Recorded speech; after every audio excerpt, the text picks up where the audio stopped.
Oops, sandali. Meron akong good news sa inyo. Sa araw na ito o sa darating na araw, lahat ng mga i-upload kong video ay tutorial.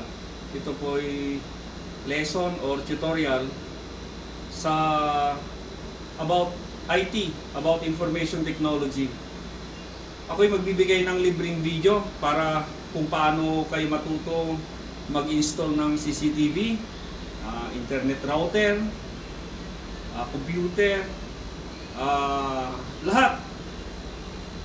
Anything under IT. At bilang pambungad na ituturo ko sa inyo ay paano nyo malalaman kung ilan kayo nakakonect sa router nyo, sa wifi nyo. Yan yung tanong.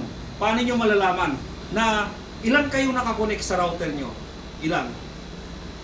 Baka mamaya, pag hindi mo i-check, buong kapitbahay na pala kayo, nakakonect na sa wifi mo, bakit kaya ang hina-hina na? Yan, mga ganon. Ituturo ko lahat yan. Step by step.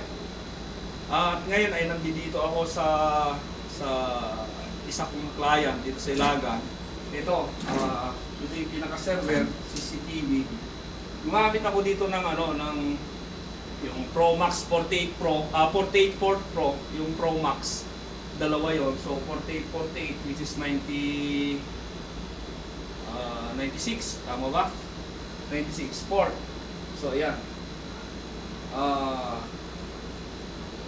Pang local area network, pang telephone, at saka CCTV. Ayan, ito. Kasalukuyan kong ginagawa, hindi pa tapos.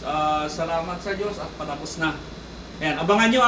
Pero please lang, paki-subscribe nyo yung JRSW channel sa Facebook, JRSW sa YouTube, sa mga upcoming videos ko para sa mga tutorial.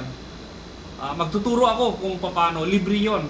Ang hinahangad ko na lang paki-subscribe na lang sa YouTube, paki-follow dun sa Facebook natin. Yun lang naman ang ibibigay ko ng libre yon. Okay? Sige, salamat. Abangan nyo na lang yung mga video kong yon. Thank you!